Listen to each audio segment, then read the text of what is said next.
Je suis Athéna, déesse de la guerre, des arts et de la sagesse. J'ai remporté le défi qui m'opposait à Poséidon pour la possession de l'Attique, en apportant un olivier qui ne perdrait jamais ses feuilles et dont les fruits nourriraient la population. Je fus ainsi choisie comme protectrice d'Athènes. En général, je ne suis pas amateur de l'agitation des grandes villes. Pourtant, j'ai fini par apprécier celle que l'on surnomme Tsimentoupoli, la ville de ciment. Athènes, berceau de la civilisation occidentale, s'étend à perte de vue et concentre plus du tiers de la population grecque et un dédale de réalité. Malgré la crise, rien ne semble détourner les touristes de cette ville, à la fois sublime et épuisante, souvent frénétique, mais toujours attachante.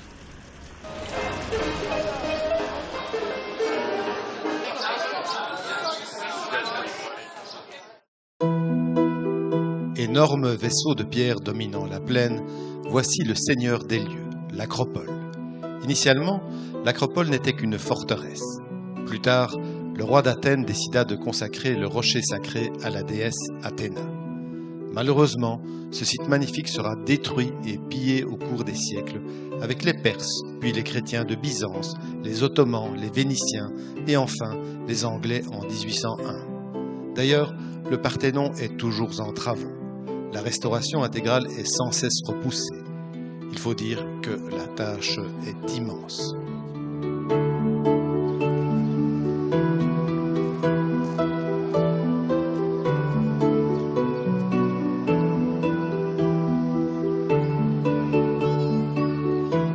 À l'époque, cet ensemble de temples était polychrome. Imaginez la façade du Parthénon bariolée de rouge, de jaune et de bleu. L'intérieur du temple abritait la célèbre statue d'Athéna de 12 mètres de haut, recouverte de plaques d'ivoire et de feuilles d'or, qui a été emportée par les Byzantins.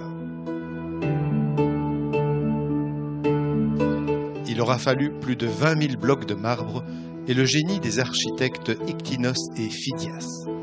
À côté du Parthénon, on trouve l'Érectéion, un temple ionique avec un petit sanctuaire comprenant la célèbre tribune des Cariatides. Au nombre de 6, elles ont été remplacées par des moulages en 1979 pour les protéger de la pollution.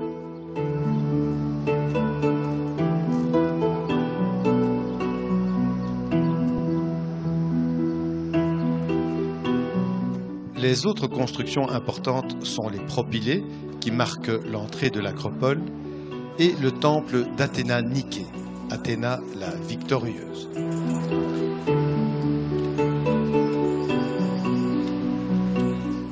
Le nouveau musée de l'Acropole complète au mieux l'idée que l'on peut se faire du site. Par ses immenses baies vitrées, le Parthénon est presque toujours visible, ce qui permet à l'œil de mettre en perspective les dimensions et l'orientation des frises monumentales. Malheureusement, la plupart des vestiges subtilisés et ramenés en Grande-Bretagne au XIXe siècle par Lord Elgin sont toujours détenus par le British Museum.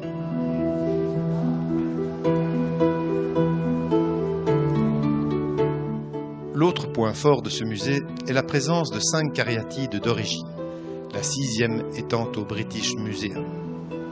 Je vous laisse admirer les détails de ces corées, statues de jeunes femmes datant de la période archaïque. Athènes fourmille de monuments extraordinaires qui sautent les millénaires, de l'agora grecque à la romaine jusqu'à la bibliothèque d'Adrien. J'ai adoré me balader dans cette ville envoûtante où le site majestueux de l'Acropole est souvent visible au détour d'une rue. Les ruelles pittoresques de Plaka invitent à la flânerie et dégagent une ambiance animée de village cosmopolite.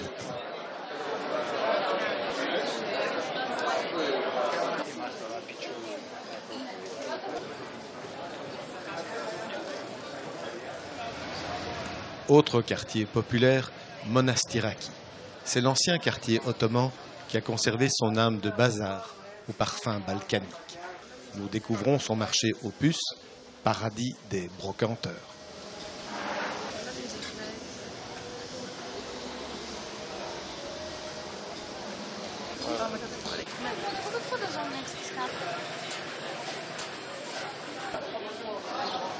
De là, nous remontons vers la place emblématique d'Athènes, la place Syntagma, la place de la Constitution en grec, étendue au pied du Parlement où officient les Evzones, ces soldats de la garde d'honneur recrutés pour leur grande taille.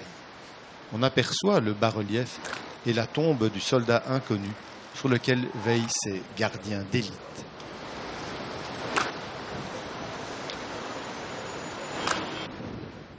La relève a lieu toutes les heures et c'est un spectacle à ne pas manquer.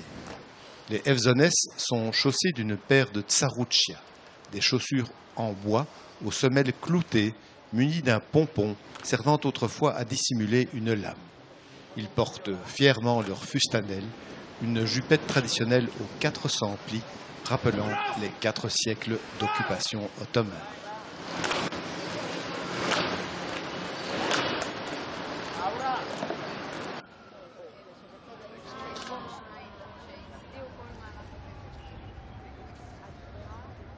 Auprès de leur guérite, ils suivent un cérémonial compliqué qui date du roi bavarois Otton. Et voilà, c'est parti pour 1 heure d'immobilité totale sans bouger un cil. Voici un endroit à ne pas manquer, le musée archéologique national. C'est l'un des plus riches au monde avec près de 12 000 pièces exposées. Que ce soit le masque d'or d'Agamemnon ou la plus grande idole cycladique haute de 1,52 m, nous sommes très vite ébahis par la beauté de cet art dit archaïque. Il y a 2500 ans, des artisans taillaient ces splendides couronnes de marbre, affinant les détails jusqu'au fameux sourire archaïque.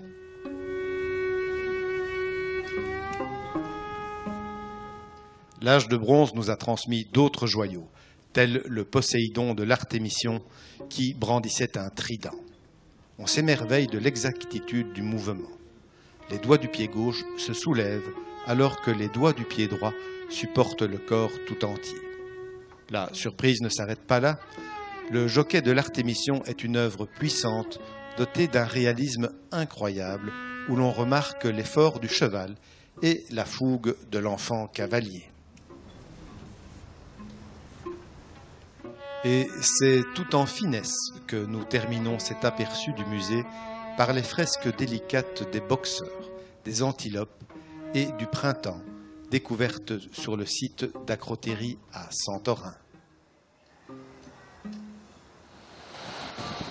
Notre curiosité nous a menés dans toutes sortes de quartiers, des plus huppés aux plus délabrés. Partout, les graffitis et les tags expriment la rage, la détresse ou les rêves d'avenir.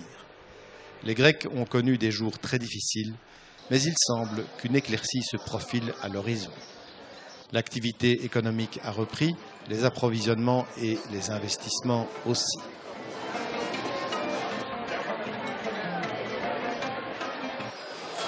Il suffit pour s'en convaincre de faire un tour par le quartier des Halles, qui fourmille à nouveau.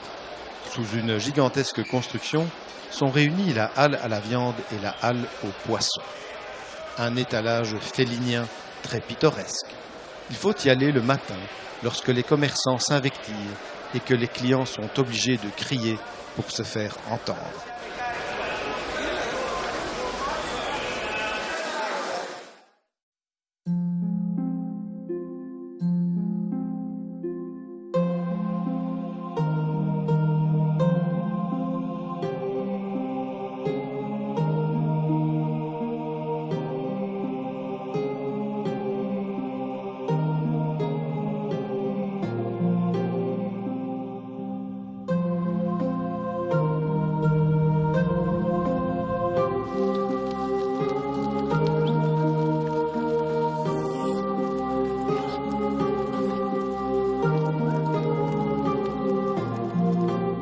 La Grèce est un pays de montagnes.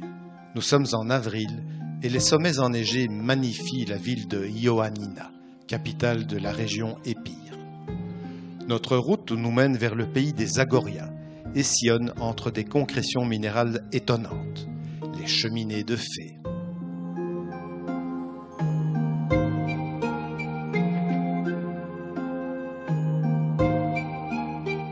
Les villages de cette région appelés Zagoria Kora font partie du parc national de Vikos.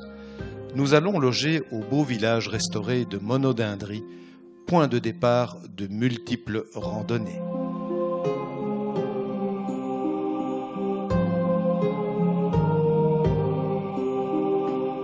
Les gorges de Vikos sont les plus profondes au monde après celles du Grand Canyon. On se sent lilliputien au cœur de cette nature majestueuse, presque oppressé par ces falaises gigantesques.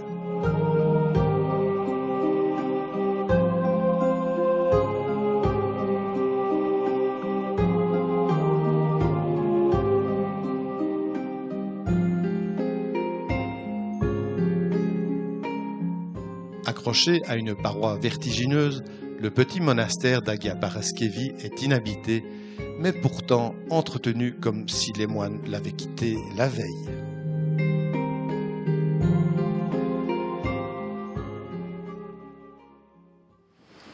Nous nous rendons compte que ces points de vue, certes impressionnants, ne peuvent pas remplacer une randonnée au cœur de cette faille qui s'étend sur 10 kilomètres.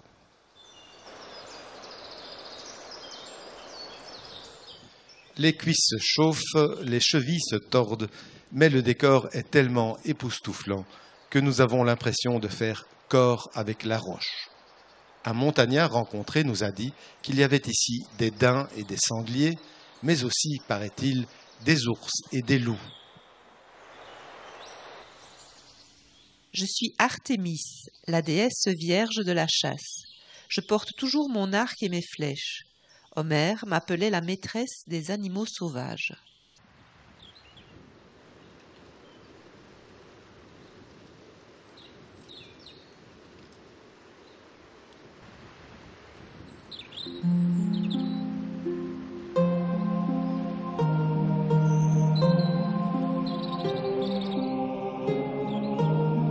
Cette région de Zagoria connut une certaine prospérité au moment de l'occupation turque au XVe siècle. Ensuite, les Zagoria déclinèrent. Au cours de la Seconde Guerre mondiale, les nazis brûlèrent beaucoup de villages à partir desquels s'organisait le maquis. Les habitants s'exilèrent en ville ou à l'étranger. Depuis quelques années, la prise de conscience du patrimoine a ramené quelques jeunes qui y vivent à l'année. Les maisons ont été restaurées selon l'esprit traditionnel et l'activité, essentiellement touristique, redonne vie à cette magnifique région.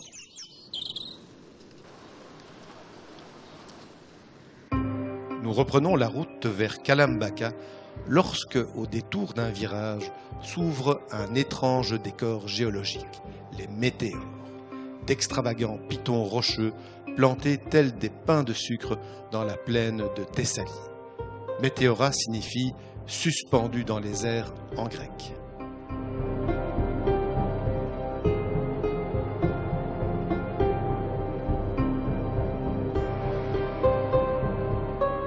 C'est au XIVe siècle que les moines construisirent ces monastères juchés en haut des rochers pour se rapprocher du divin et, accessoirement, échapper aux divers envahisseurs.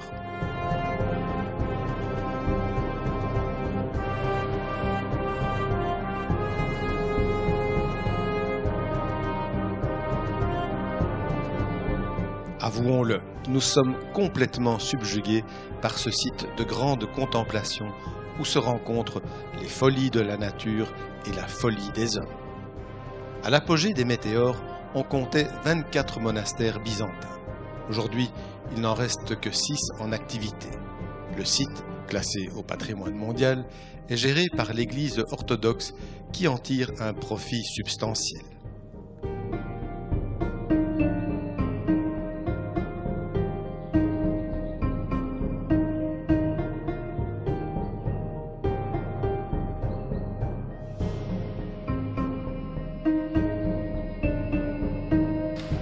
Nous décidons de visiter le monastère d'Enon, Agios Stéphanos, encore habité par des religieuses. À l'intérieur, du monde, quelques travaux de restauration et de riches ornements.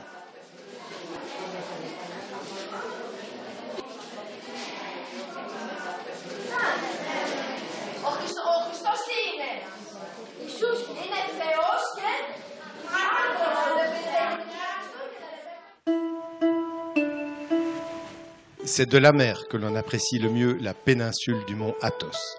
Un endroit hors du temps, difficile d'accès, mais toujours en pleine activité avec ses 2000 moines. La presqu'île du mont Athos est, tenez-vous bien, totalement interdite aux femmes. Même en bateau, elles doivent rester à plus de 2 km. Du coup, il nous a fallu prendre quelques risques pour approcher et avoir l'occasion de filmer. La république monastique du mont Athos est le plus grand complexe religieux de Grèce. Elle jouit d'un certain degré d'autonomie au sein de la république hellénique. Selon la charte du mont Athos, l'entrée de créatures femelles est interdite. Maigre consolation, chèvres, ânesses, juments et vaches le sont aussi. Pour entrer sur le territoire, les hommes doivent impérativement être en possession d'un permis relativement difficile à obtenir. Ce site mystérieux, inscrit au patrimoine mondial, comporte une vingtaine de monastères accrochés à la falaise qui perpétuent un mode de vie strict qui n'a pratiquement pas changé depuis un millénaire.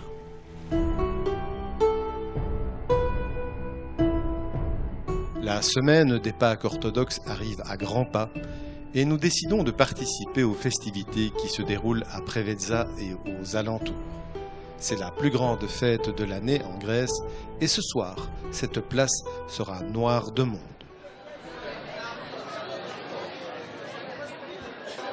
Le pays est orthodoxe à 98% et dans cette confession, on célèbre la résurrection du Christ, mais on fête également l'arrivée du printemps.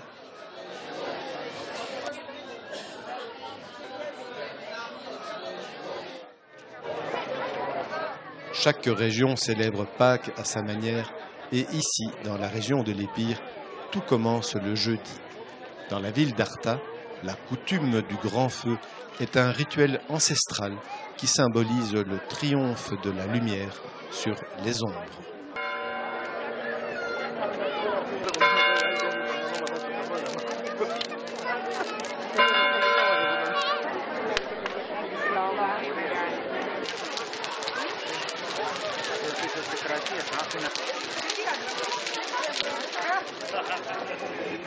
À Preveza, c'est le grand vendredi, le vendredi saint.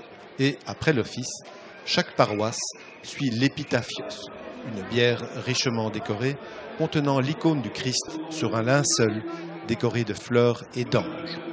Les fidèles convergent en procession vers la place centrale pour un dernier recueillement. Un lâcher de lanterne clôture cette soirée de deuil du Christ.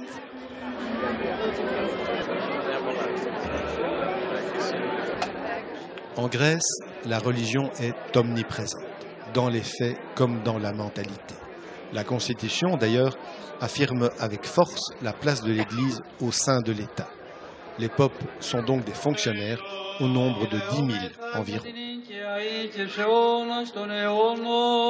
Χωρίς περίσκεψη, χωρίς λύπην, χωρίς εδώ να αντικατασταθεί με τα πνευματικά.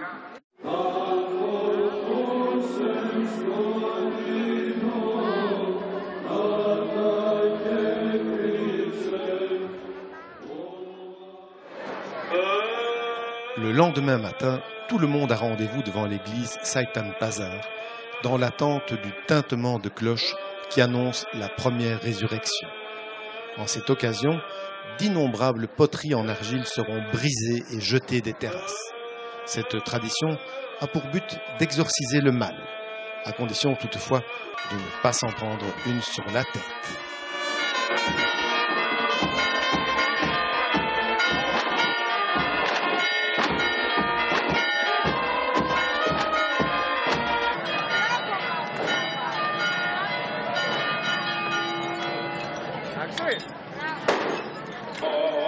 Le tourbillon des festivités prend fin le samedi soir devant les églises du pays où, après une longue liturgie, le pope annonce la résurrection du Christ, Christos Anesti.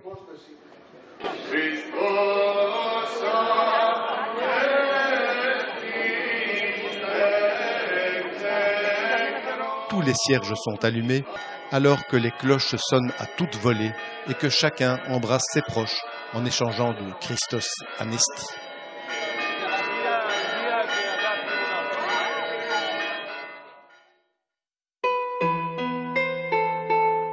La ville de Missolonghi se trouve à l'extrémité sud-ouest du continent. Sa fameuse lagune et ses marais salants nous offrent encore une autre facette étonnante de la Grèce. Cette lagune constitue un des plus grands et des plus importants biotopes de la Méditerranée.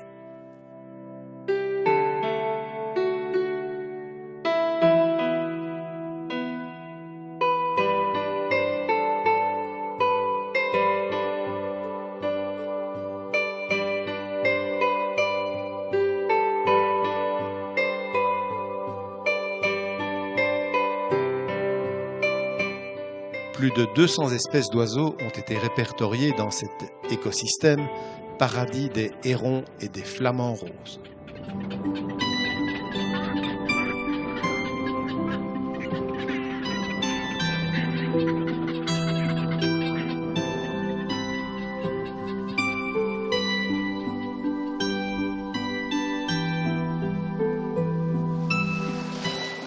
Naupactos est une ville fortifiée par les Vénitiens au XVe siècle qui évoque sous son nom médiéval de Lépante la célèbre bataille navale qui opposa la Sainte Ligue aux forces turques en 1571. La victoire sera chrétienne et sonnera comme un coup d'arrêt porté à l'expansionnisme ottoman. Un siècle plus tard, Lépante sera enlevée aux Vénitiens par les Turcs au cours d'une bataille durant laquelle Cervantes, l'auteur de Don Quichotte, perdit une main.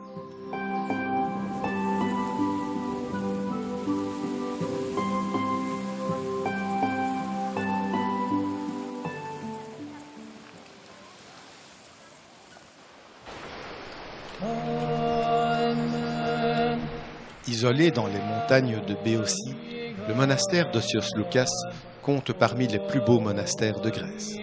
Il témoigne de la richesse et de la complexité de l'architecture byzantine.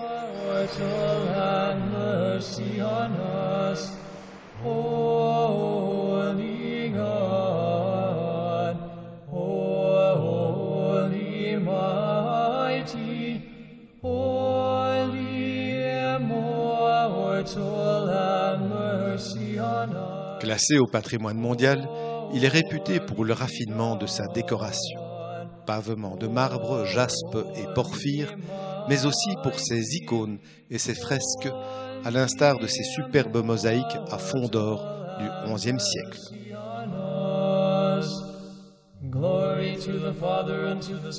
Longtemps spoliée par le Vatican, la dépouille de son fondateur, Saint Luc, a finalement trouvé refuge dans la crypte. Aujourd'hui, il ne reste plus que quelques moines dont j'essaye vainement d'imaginer la vie ascétique et spirituelle. Je suis Apollon, Dieu à la jeunesse éternelle. Je règne sur la musique, les arts et la beauté. C'est ici à Delphes que j'ai pris l'apparence d'un dauphin, Delphinos en grec, pour attirer des marins afin de les convaincre de devenir prêtres.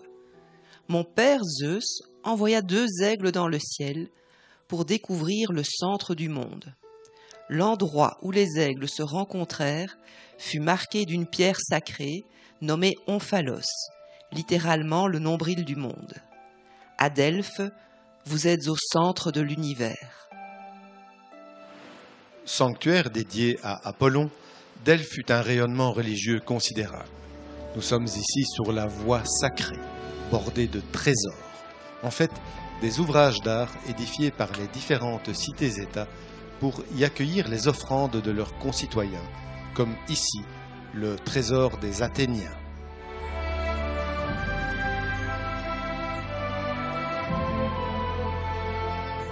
Le temple d'Apollon est le plus important du sanctuaire. C'est là qu'avait lieu une formidable mise en scène censée prédire l'avenir. L'oracle se manifestait par l'intermédiaire des Pythie en transe. Les Pythies étaient choisis parmi les jeunes paysannes vierges et servaient d'intermédiaires entre les pèlerins et le dieu.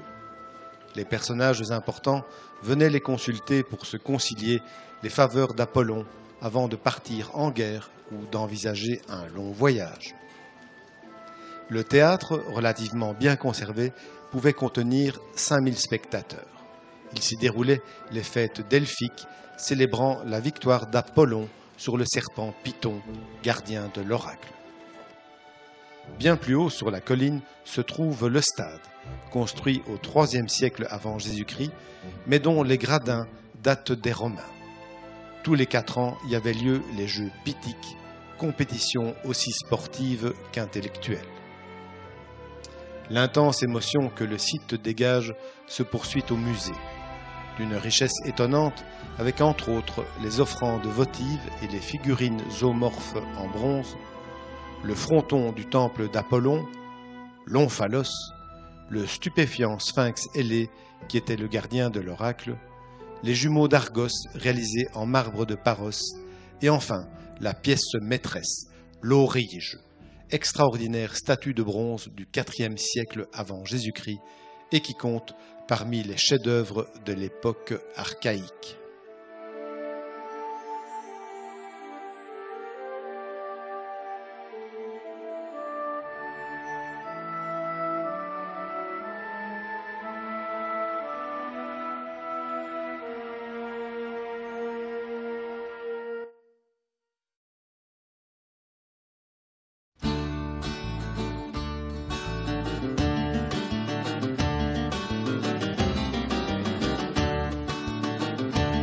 Dès l'époque romaine, les îles Ioniennes devinrent une destination recherchée.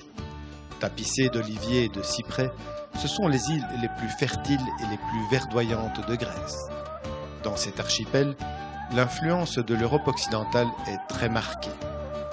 Installées dans une zone sismique, ces îles ont énormément souffert du tremblement de terre de 1953, excepté la plus connue d'entre elles.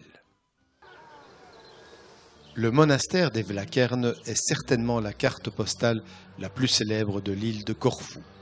Mais c'est la vieille ville qui nous a séduits avec son architecture mélangée, en particulier celle exercée par la domination vénitienne durant plusieurs siècles. Corfou est inscrit au patrimoine mondial pour son caractère exceptionnel.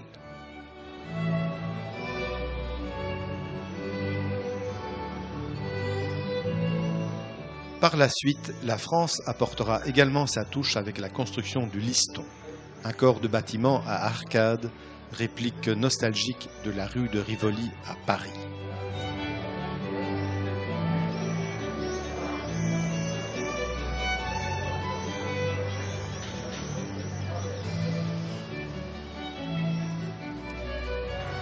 Au début du XIXe siècle, les Anglais occupent Corfou et construisent la résidence des gouverneurs britanniques, qui devint plus tard le Parlement ionien, puis le Palais royal.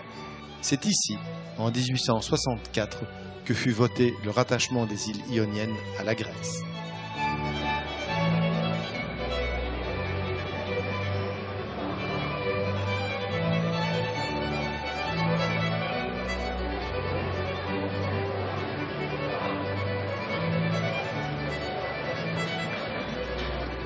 Les 3 forts de la ville ont été conçus par des ingénieurs vénitiens.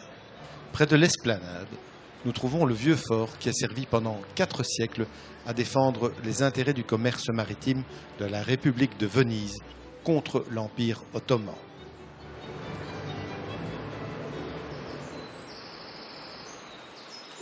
Comme tu fais avec Franz, chaque fois qu'il tient un cerf. Il te l'a dit. Vous vous souvenez probablement de Romy Schneider incarnant Sissi, l'impératrice Élisabeth d'Autriche, dont voici le vrai visage et son modeste logement, le palais Achilléon, transformé maintenant en musée.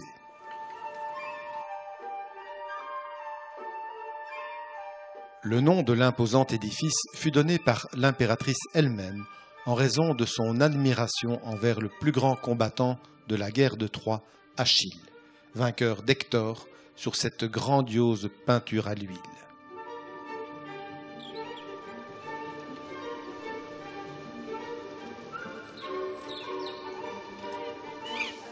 Achille était superbe, avait la beauté divine grecque et énormément de courage, mais il avait tout de même un point faible, son talon.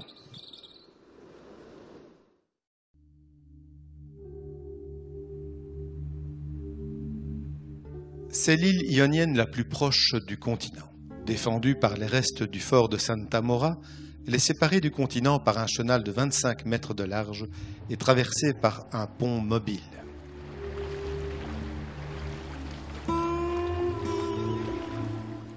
Lefkada a beaucoup à offrir pour peu que l'on déserte la côte est, trop fréquentée à notre goût. L'intérieur de l'île est montagneux et authentique.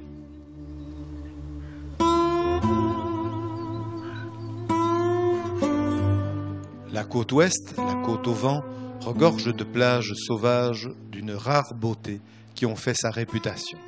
Lefkada, la blanche en grec, doit son nom à ses falaises crayeuses.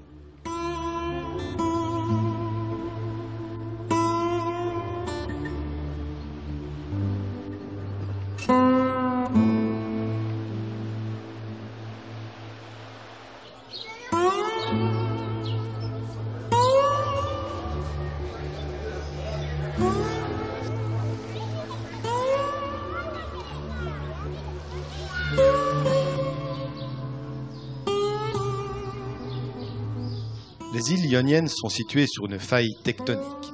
À Lefkada, beaucoup de maisons anciennes possèdent des façades recouvertes de tôles ondulées à l'étage qui leur donnent un petit air créole. Ces tôles ont pour fonction de protéger les vieux murs en bois, mais aussi d'alléger les constructions en cas de secousse sismique.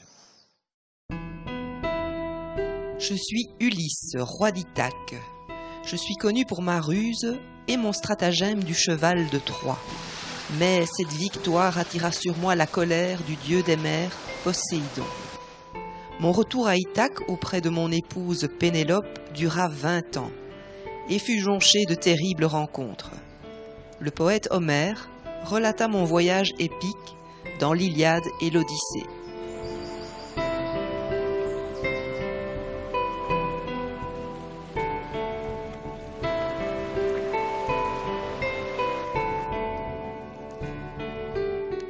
Seulement voilà, les vestiges du passé sur l'île mythique sont bien maigres. Une maquette du palais d'Ulysse et quelques objets de l'époque mycénienne subsistent au petit musée, dont un fameux trépied géométrique en bronze offert à Ulysse par les Phéaciens. Ithaque est donc prisonnière de son mythe.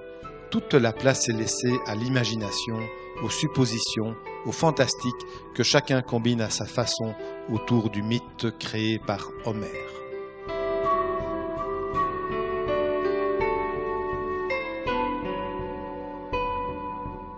La plus grande des îles ioniennes séduit d'abord par ses paysages grandioses et ses criques profondes bordées de croissants de sable.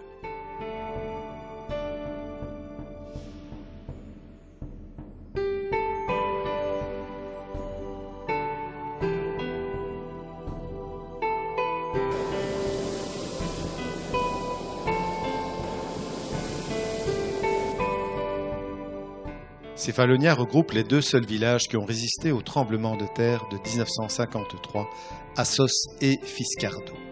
Cela tombe bien car ce sont les plus beaux villages de l'île.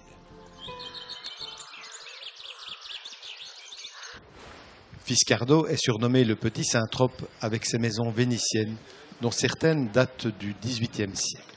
En saison, c'est le rendez-vous de la jet set.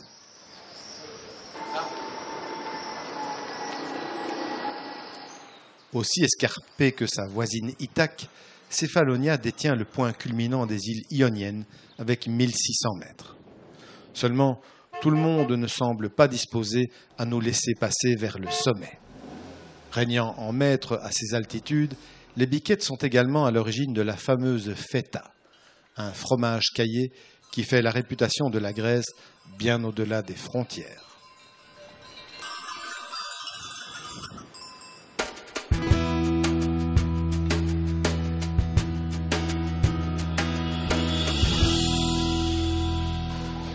Argostoli est la capitale de l'île. C'est une ville animée qui a su rester grecque et où les gens prennent le temps de déguster en terrasse un frappé, un café froid érigé en Grèce tel un patrimoine national.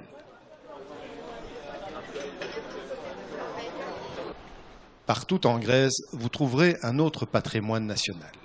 Les périptéros sont de petits kiosques où sont tapis des commerçants qui vendent cigarettes, journaux et boissons. Périptéros veut dire qu'il y a des ailes autour de lui. Et il est vrai que les extensions permettent d'augmenter la surface initiale de la guérite pour laquelle la redevance est due. Autrefois réservés aux invalides de guerre ou à leurs veuves, les périptéros sont aujourd'hui synonymes de petits boulots pour des journées de 12 à 15 heures. On estime à 50 000 le nombre de ces petits commerces qui tiennent tête encore pour le moment au supermarché.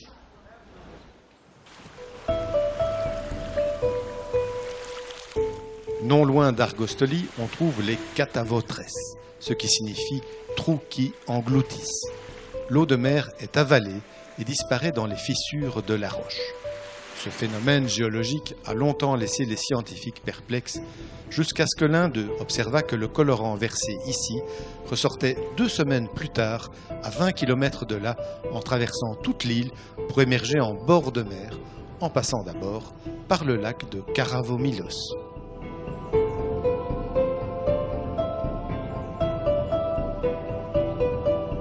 Mais auparavant, l'eau aura fait une halte au lac souterrain de Mélissani.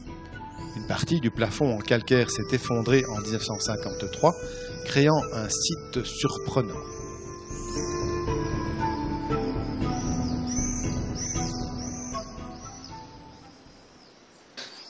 On y fait un petit tour en barque pour admirer des stalactites datant de 20 000 ans. Durant l'Antiquité, cette grotte était un sanctuaire dédié à Pan, le dieu de la nature. Selon la légende, la nymphe Mélissani est conduite par celui-ci qui s'y serait noyé.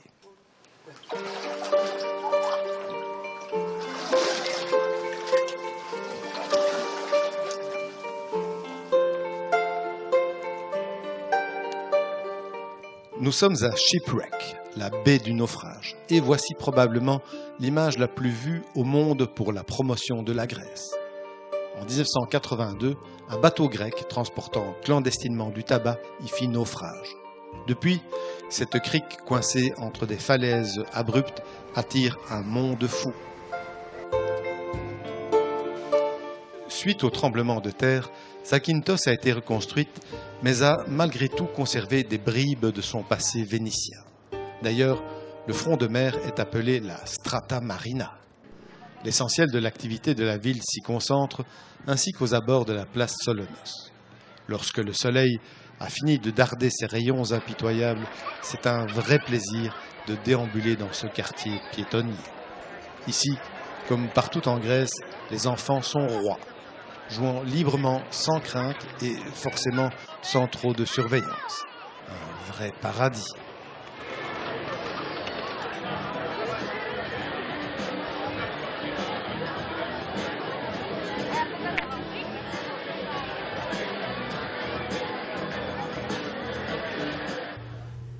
Notre voiture de location va nous donner l'occasion de mettre notre GPS à l'épreuve sur une petite île grecque. Tournez à droite vers Eparchiaki Odomachirado, Anaphonitria, puis prendre à gauche sur Eparchiaki Odomachirado, Anaphonitria, Yaki Odomachirado, Anaphonitria, panneau vert Exokora, à Agioléon. Ça, c'était le top du top, ça. Avec un couple d'amis, nous louons une barque à moteur afin d'explorer le nord de l'île qui offre une remarquable succession d'arches et de grottes creusées par les flots.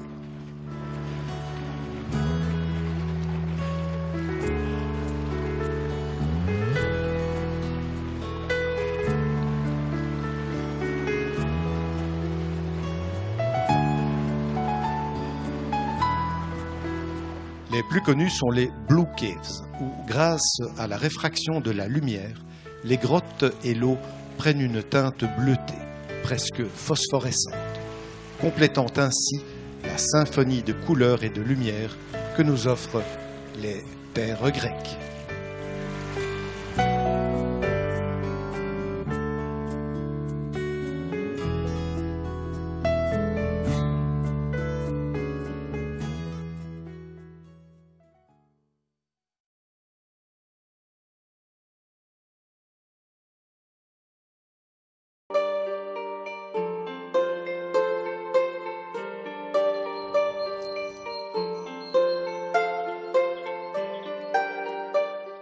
Autant vous le dire de suite, nous avons été éblouis par le Péloponnèse. À l'image du reste de la Grèce continentale, cette terre est principalement montagneuse et ses côtes sauvages sont ciselées par la mer. Le Péloponnèse est une grande péninsule d'une superficie équivalente à la Slovénie. Depuis le creusement du canal de Corinthe, on peut même dire que c'est une île.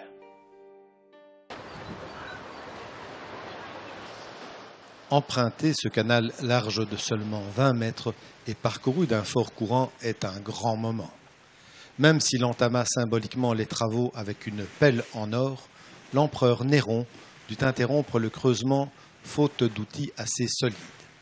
Remarquez les strates qui donnent l'impression étrange de monter.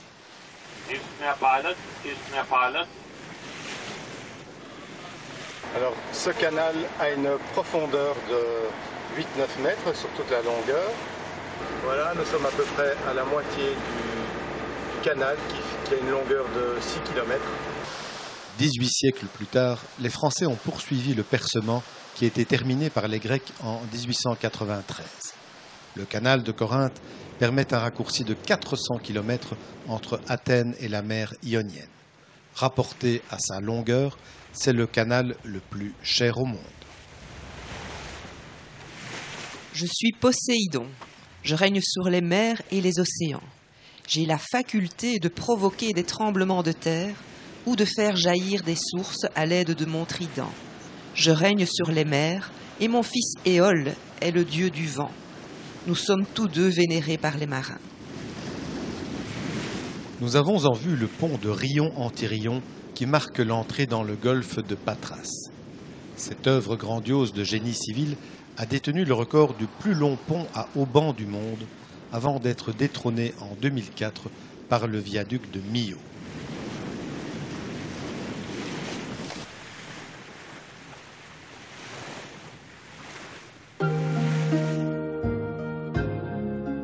Le Péloponnèse nous a éblouis par sa concentration de sites antiques, dont nombre sont inscrits au patrimoine mondial, mais aussi par ses paysages sauvages et ses villes hospitalières.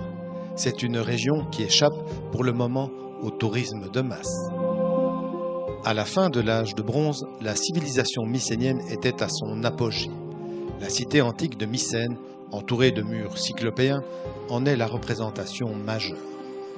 Les gigantesques murailles ont été construites avec des blocs de pierre pouvant peser jusqu'à 12 tonnes, comme ici pour la célèbre porte des Lionnes qui commandait l'entrée de la ville.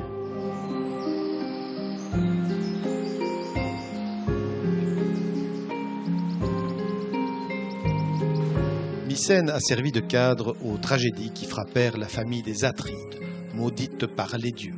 Imaginez-vous que cette cité fortifiée a été construite durant le 2e millénaire avant Jésus-Christ par une civilisation brillante et puissante entrée dans la légende sous le règne d'Agamemnon. Les Mycéniens, peuple de guerriers et de navigateurs, ont étendu leur influence sur la mer Égée et sur la Crète.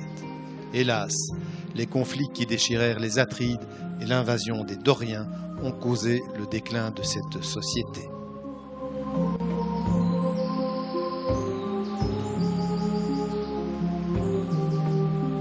Atrée fut le premier roi de Mycène et son tombeau est un véritable chef-d'œuvre d'architecture.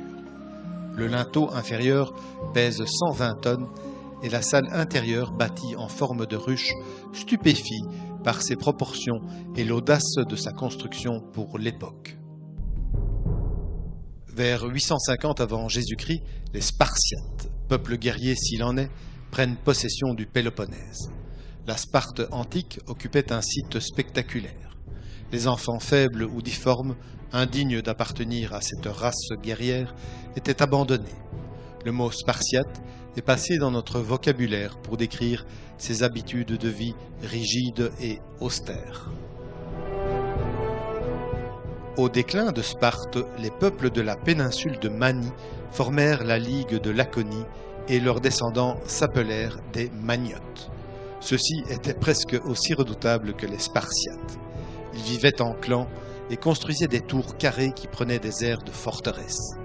Pendant des siècles, on s'entretua ainsi entre villages, entre voisins, entre familles pour un lopin de terre ou des vengeances sans fin.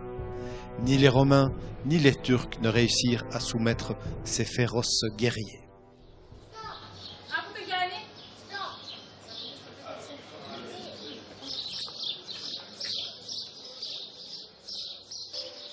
Repliée sur elle-même, la péninsule du Magne resta longtemps à l'écart des grands mouvements de l'histoire. Et même après l'indépendance de la Grèce, elle éprouva de grandes difficultés à s'adapter aux lois nationales.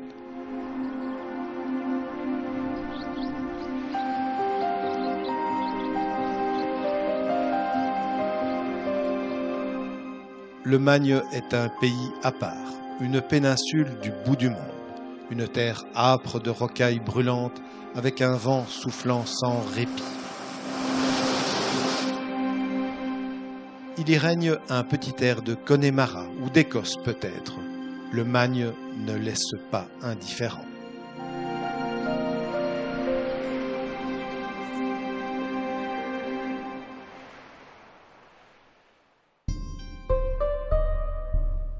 Le Péloponnèse compte 1 million d'habitants, 40 millions d'oliviers et 9 millions d'orangers.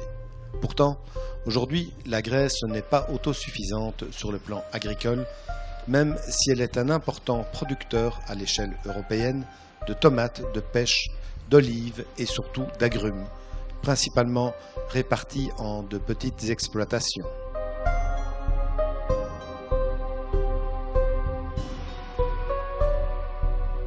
Un secteur résiste bien à la crise, la culture du coton. Il fait travailler 200 000 personnes en Grèce et s'exporte très bien.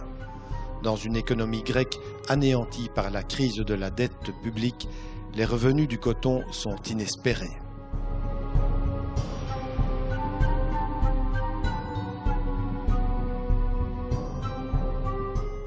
Un vrai grec, dit-on, vendra plus facilement sa maison que son champ d'oliviers.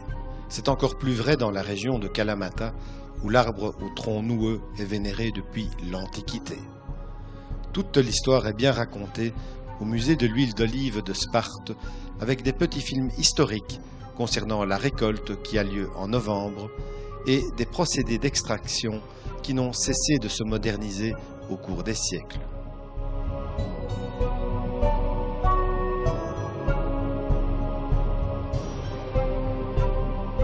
Les olives de Kalamata sont réputées dans le monde entier et certains grands chefs étoilés vont jusqu'à dire que son huile fait chanter les plats.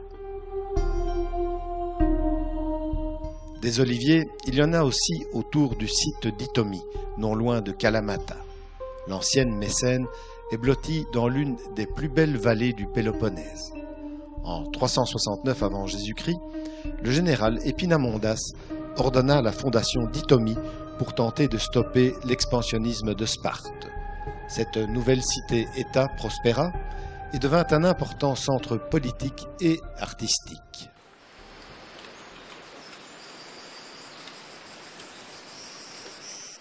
Un peu méconnu mais en très bon état, les vestiges d'Itomi sont entourés d'un paysage harmonieux et subjugant qui rivalise, à mon avis, avec la grandeur de Delphes ou d'Olympie. On y trouve l'Ecclésiastéron, c'est-à-dire le théâtre, le sanctuaire d'Asclépios, la fontaine d'Arsinoé, l'agora et le stade, le mieux conservé de la Grèce antique. Les fouilles continuent, car on estime à seulement 25% les vestiges qui ont été mis à jour. Pour protéger la cité, les Messéniens ont bâti la plus grande muraille de toute la Grèce classique. Considéré comme un modèle d'architecture militaire, ce serpent de pierre d'une épaisseur de 3 mètres se déroule sur 9 km. Le rempart est traversé par la porte d'Arcadie avec son énorme linteau monolithique. Admirez l'art avec lequel les maçons de l'Antiquité ont taillé et ajusté au millimètre ces blocs énormes. Du travail d'orfèvre.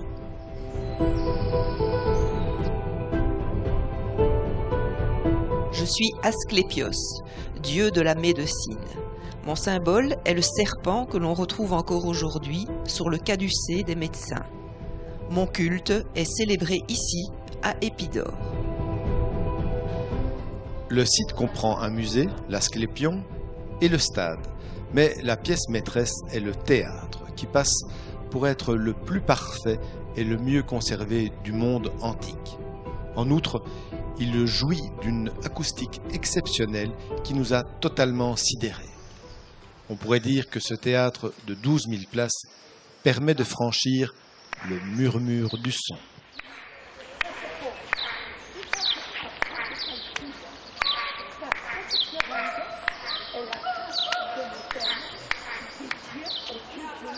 Les sons se propagent du centre de la scène jusqu'en haut des gradins avec une clarté stupéfiante, même pour un froissement de papier.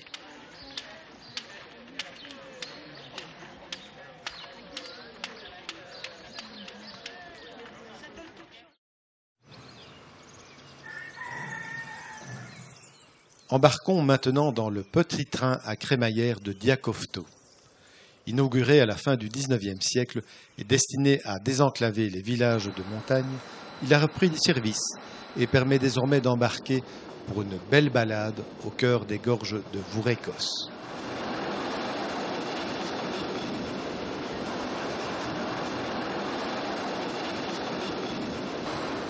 Posé sur sa voie de 75 cm, la plus étroite au monde, il serpente dans une nature préservée et réserve quelques surprises.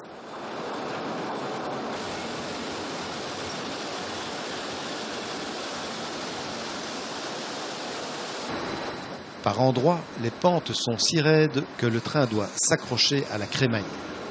La pente maximale est de l'ordre de 18%.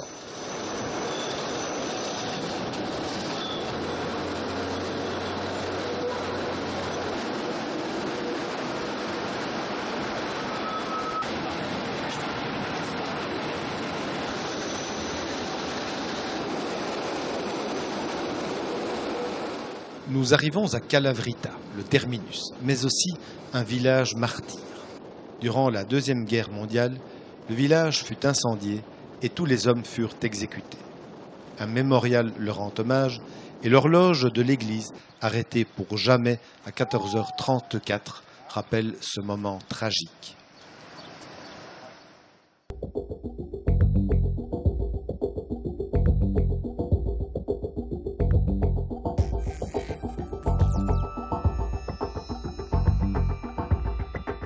Nous sommes à Katakolon et voici un véritable petit bijou, le musée de la technologie des anciens Grecs. L'objectif de ce lieu est de prouver que la technologie des anciens Grecs était presque identique à la technologie moderne au début des premières inventions. Et c'est absolument extraordinaire.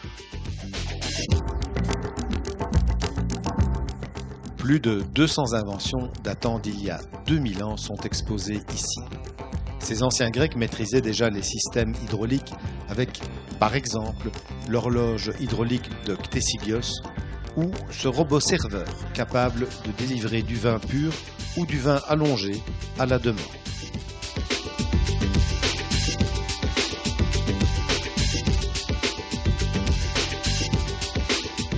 Le premier ordinateur de l'humanité est la machine d'Anticythère, utilisée pour déterminer et prévoir d'importants événements du calendrier astronomique.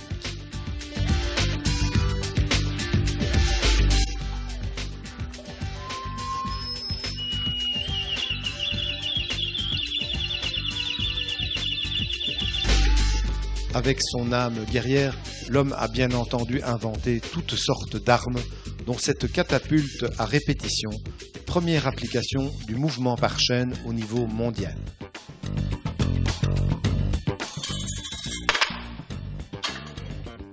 J'ai bien aimé ce distributeur d'eau bénite, ainsi que cette coupe magique destinée aux étudiants, qui ne leur autorise qu'un seul et unique verre. Après, cela devient beaucoup plus compliqué.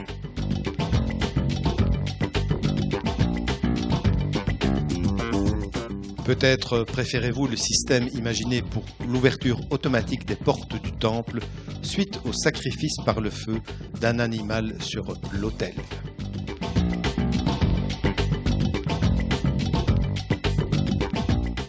Le plus fascinant est de se dire qu'en associant toutes ces inventions, les anciens Grecs avaient jeté les bases de la conception d'un moteur de voiture. La civilisation technologique moderne leur doit beaucoup. Je suis Zeus, le roi des dieux et père des hommes. Mes attributs sont l'aigle et le sceptre. Les cyclopes m'ont offert la foudre, le tonnerre et l'éclair pour régner sur le ciel. Un sanctuaire et des jeux furent institués à Olympie en mon honneur. Berceau de l'olympisme, ce centre religieux comprend des temples et des installations sportives destinées à la célébration des Jeux olympiques qui s'y sont déroulés tous les 4 ans à partir de 776 avant Jésus-Christ et ce pendant presque 1000 ans. Une des particularités de ces Jeux antiques était l'Ekeeria, la trêve sacrée. Pour prendre part à l'événement, les cités en guerre oubliaient pour un temps leurs différends, reprenant probablement les hostilités par la suite. Au cours des premiers Jeux, les récompenses étaient purement symboliques, une palme ou une couronne d'olivier. Plus tard, les athlètes recevaient une récompense financière en plus de la gloire.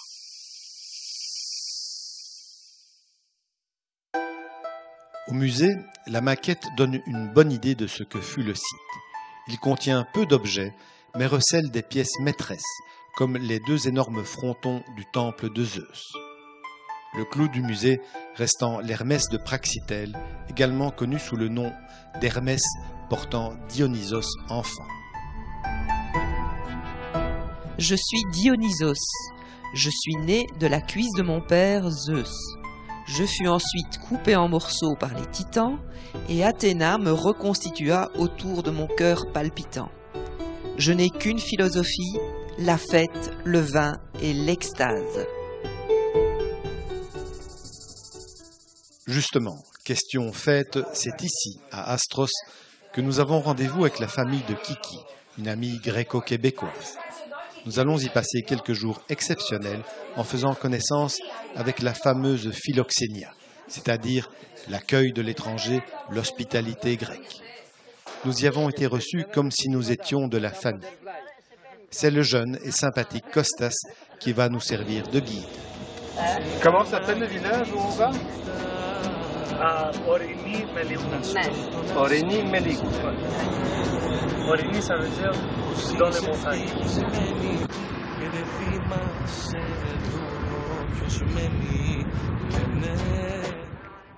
Tout le monde s'est rassemblé à l'église. Les festivités du 15 août sont très importantes en Grèce, presque autant que celles de la Semaine Sainte à Pâques.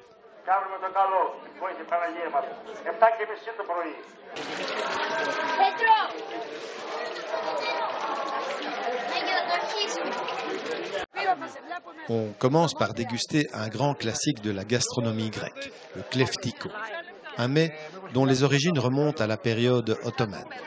Kleftiko signifie littéralement le plat du voleur. Cette préparation traditionnelle en papillote met en lumière l'agneau ainsi que les légumes du potager. Είναι surprise το κρέας, δεν ξέρεις, πολύ νόστιμο.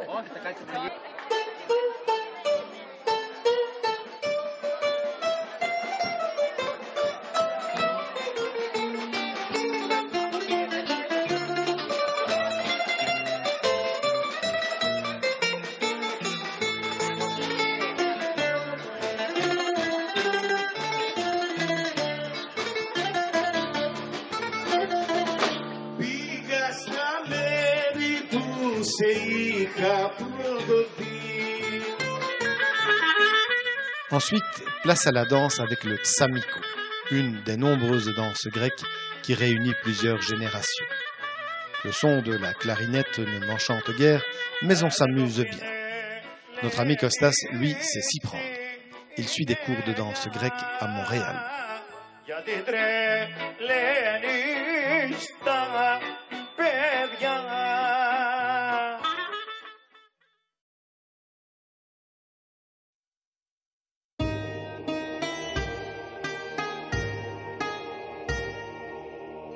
Mistra, ancienne capitale byzantine, est surnommée la merveille de Morée.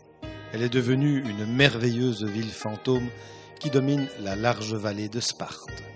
Elle s'est développée à partir de la forteresse édifiée en 1249 par le prince Guillaume II de Villehardouin. Mistra, centre de la puissance byzantine, attira rapidement les habitants et les institutions religieuses.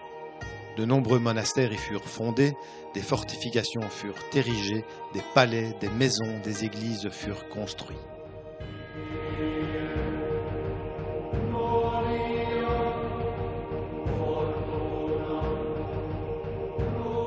Mistra est un joyau d'architecture byzantine auquel s'ajoutent des éléments d'art roman et gothique. La beauté de ses églises, dont les murs étaient recouverts de magnifiques fresques, la renommée de ses bibliothèques et la gloire acquise par ses écrivains étayèrent la légende de la merveille de Morée.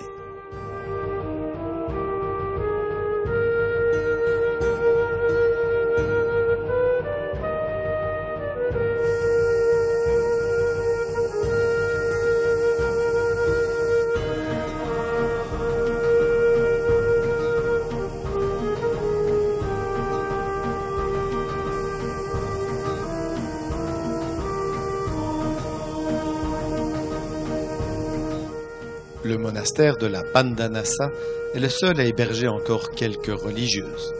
L'une d'elles nous accueille en nous offrant un loukoum de bienvenue.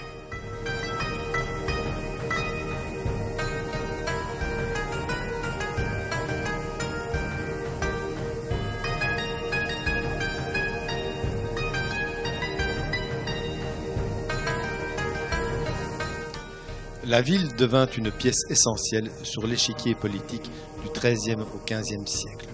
En 1460, Mistra fut prise par les Turcs et ensuite par les Vénitiens. Au XIXe siècle, la cité médiévale fut progressivement abandonnée au profit de la ville moderne de Sparte, ne laissant du lieu qu'un ensemble de ruines à la beauté époustouflante.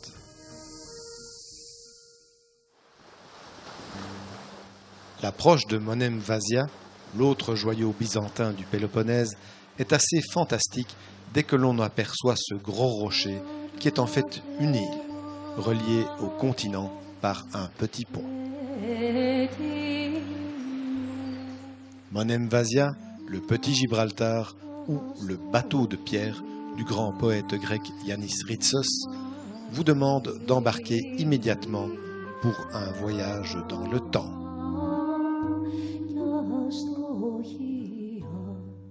L'histoire de cette superbe ville fortifiée se rapproche de celle de Mistra. Monemvasia est devenue un actif centre commercial de l'Empire byzantin avec une population de 40 000 habitants.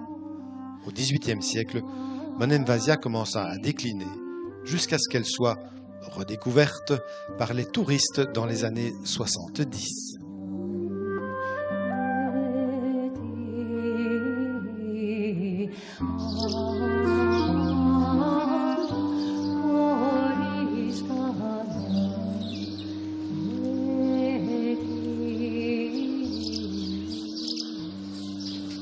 Classée, la cité médiévale est restée intacte, sans bâtiments modernes ou publicité, sans voiture.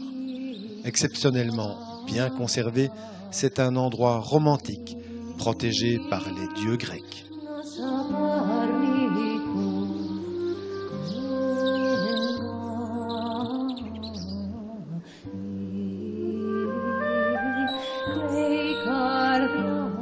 La cité a donné son nom à un cépage, puis à un vin célèbre au Moyen-Âge, le Malvoisie, ou Monemvasia, qui était exporté jusqu'en Angleterre. Selon une légende populaire, le duc de Clarence, condamné à mort en 1478, aurait choisi de mourir noyé dans un tonneau de ce vin.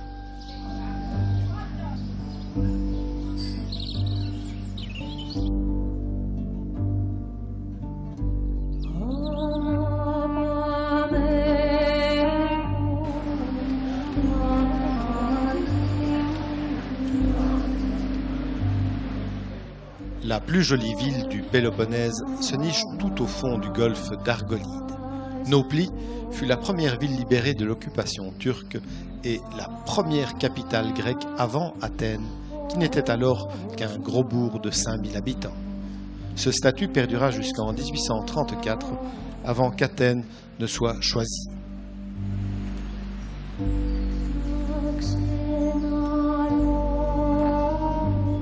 Les Vénitiens ont précédé les Ottomans et ont construit le Bourtsi, un ouvrage défensif maritime, et la citadelle de Palamède, qui se gravit par un escalier de 999 marches.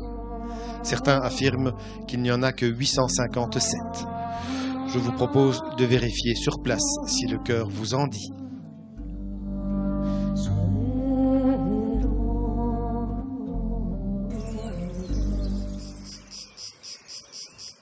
Présenté comme la forteresse la mieux défendue du monde, le fort Palamède tomba pourtant aux mains des Turcs en 1715. En effet, son architecte, La Salle, était entre-temps passé à l'ennemi en lui livrant les plans des fortifications. Ce fort tient son nom du héros emblématique de Nauplie, Palamède. On lui devrait l'invention des phares, de l'art de la navigation et du jeu d'échecs.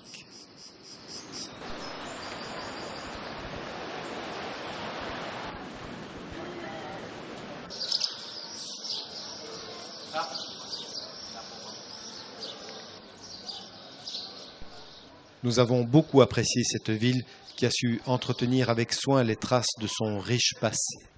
Élégante demeure vénitienne, maison néoclassique, mosquée christianisée et église islamisée.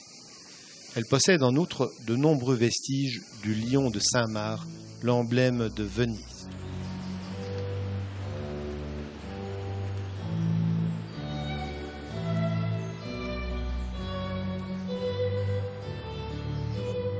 Flâner dans ces ruelles aux balcons ouvragés est très romantique.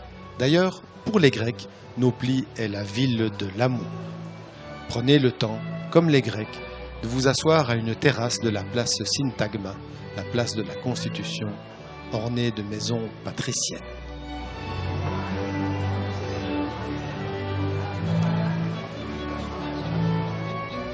Nauplie a bien du charme et elle attire forcément du monde. Mais c'est un tourisme encore à taille humaine.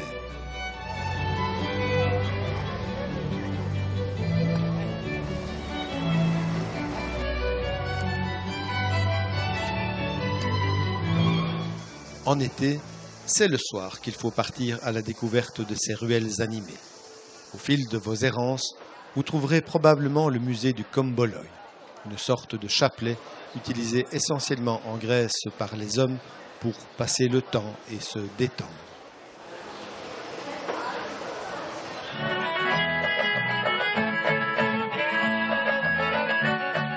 Platon a dit « La danse est de tous les arts celui qui agit le plus sur l'âme. C'est un cadeau des dieux. »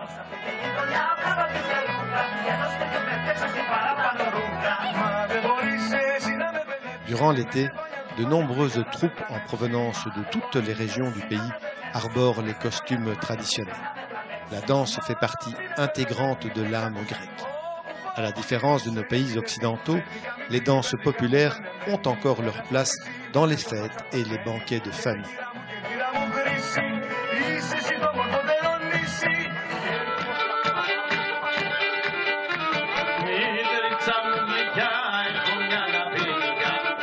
Sirto, Samiko, Kalamatiano, Hasapiko sont quelques-unes des innombrables danses grecques qui s'exécutent en groupe. Seul le Zembekiko ne comporte qu'un seul danseur.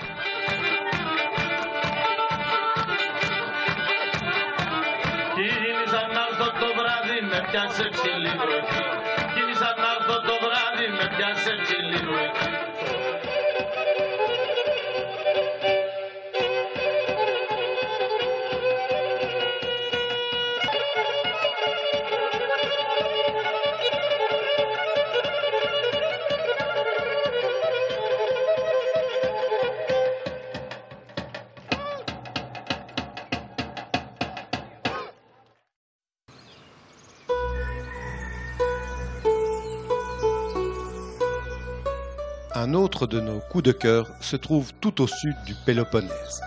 Pylos sommeille au fond d'une des plus belles rades de Grèce. Nous adorons son côté paisible, aux accents provençaux et sa belle place ombragée de platanes.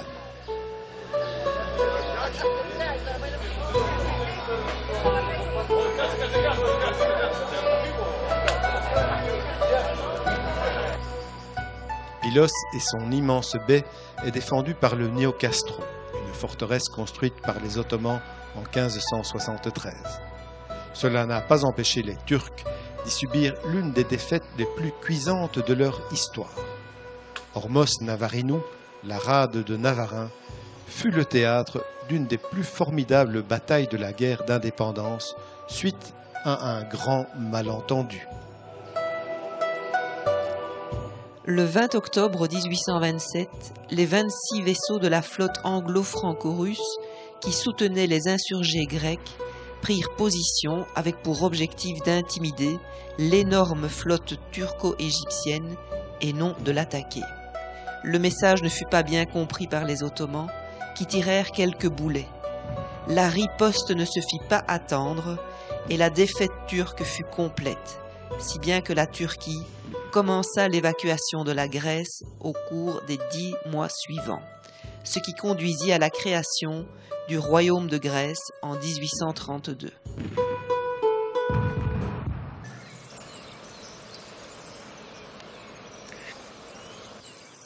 Pour notre prochaine destination, nous avons laissé notre voilier sur le continent et prenons un taxi-boat à partir d'Hermione pour nous emmener vers Hydra de bonne heure.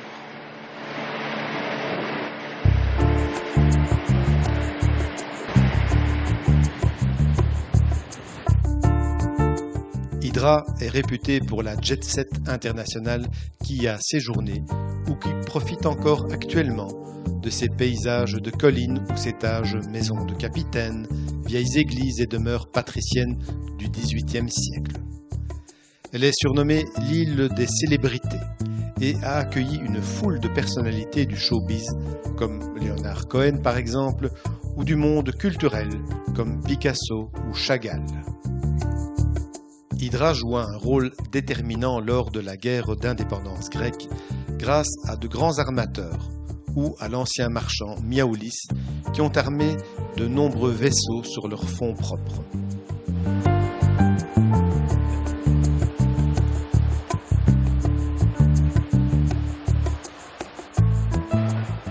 Aucune voiture sur l'île, aucun scooter.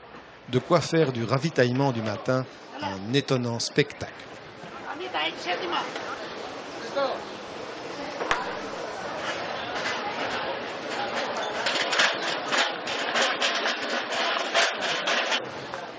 Des tonnes de marchandises sont déchargées des bateaux, puis réparties sur des mulets ou des chevaux, avant d'être acheminées vers les hôtels ou les restaurants.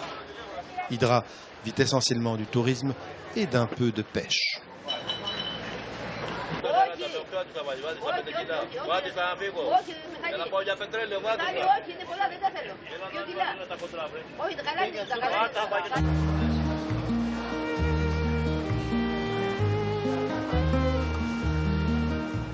Une heure plus tard, tout a disparu.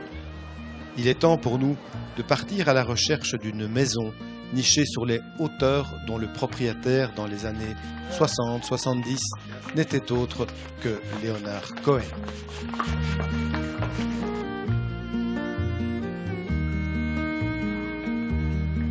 You got me singing,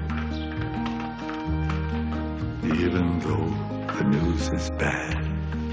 You got me singing, the only song I ever had. You got me singing, ever since the river died. Voilà, nous y sommes. Le grand artiste canadien y a probablement trouvé l'amour, l'inspiration et certainement une belle qualité de vie à l'époque.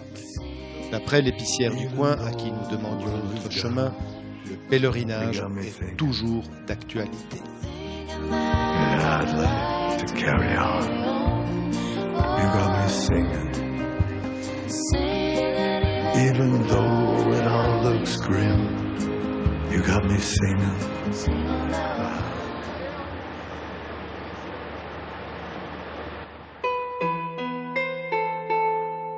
Je suis Aphrodite. Mon nom signifie née de l'écume. Les vents me poussèrent jusqu'à Cythère sur une coquille Saint-Jacques. Je suis la déesse de la beauté, du plaisir et de l'amour. Je séduis les dieux et les mortels sans distinction.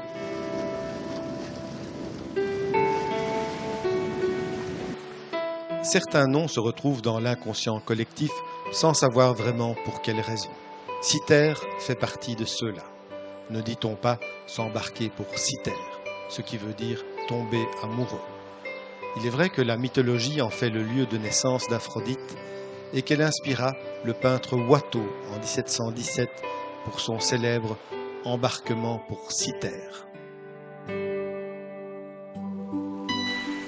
C'est une île douce, peu fréquentée, on dirait une petite Cyclade égarée au sud du Péloponnèse. Elle a toute son authenticité à offrir et de délicats bouquets de sempervirens à vendre.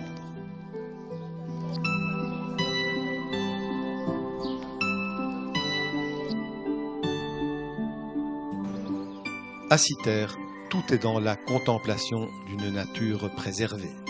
Cela peut être la beauté d'une cité oubliée, comme celle de Katokora. Ici, le temps s'est arrêté et on dirait que les pierres nous racontent leur histoire.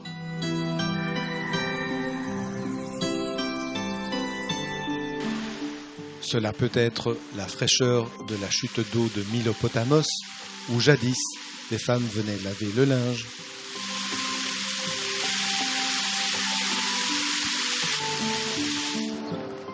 Ou bien une terrasse ombragée, une taverne accueillante et la simplicité d'une rencontre.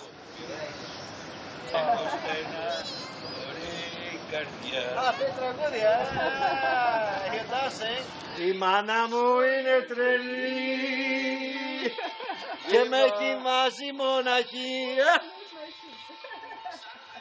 Για τα σους. Cythère, on y vient pour s'y ressourcer. Se ressourcer, c'est ce que nous faisons en Grèce depuis des années et des années.